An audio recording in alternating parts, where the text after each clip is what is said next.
Brought to you by NBC bearing, भारताची पहिली bearing उत्पादक। मध्ये काल परवा 2 दिवस ढगफुटी झाली, मोठ्या प्रमाणात पाऊस पडला आणि सगळं शिवार पाण्याखाली गेलं। अशा परिस्थितीमध्ये शेतकरी हवालदिल झालाय। कोणी सोनं नाणं मोडलं, कोणी कर्ज काढलं, कोणी घरातले होते नव्हते ते सगळे पैसे खतं बियाणं औषधाला टाकले, माल उगून आला आणि आता हातचा घास तोंडचा घास पळाला कसा तर ही ढगफुटी झाली आणि सगळ्या सोयाबीनची माती झाली, कपाशीची किंवा आपल्या मक्काची किंबहुना ऊस आणि केळी डाळिंब सगळ्या प्रकारचे मोसंबी या सगळ्या प्रकारच्या फळबागा सुद्धा मोठ्या प्रमाणात अतिवृष्टी झाल्यामुळे वाया गेल्या।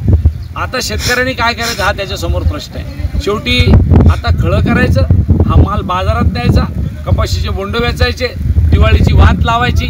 अशा परिस्थितीमध्ये सुद्धा त्याच्या हातात आता काही येईल अशी परिस्थिती या वर्षात राहिलेली नाही।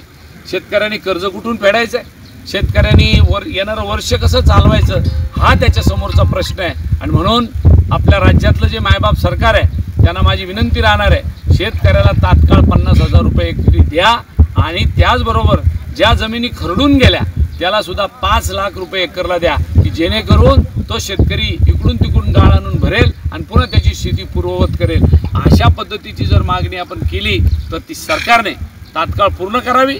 जालना जिल्हा हा ओला दुष्काळ म्हणून घोषित करावा आणि जर त्यांनी घोषित केला नाही तर आम्ही जालना जिल्ह्यातल्या सगळ्या शेतकऱ्याच्या वतीने तात्काळ एक मोर्चा काढून सरकारला जाब विचारू आणि त्यांच्याकडनं मदत पत्रात पाडून देऊ। धन्यवाद।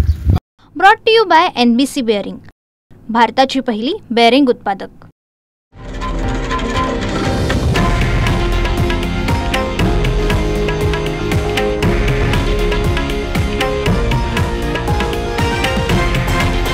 हे आहे देशातील नंबर 1 न्यूज नेटवर्क आणि आपण पाहत आहात TV9 मराठी, एकमेव।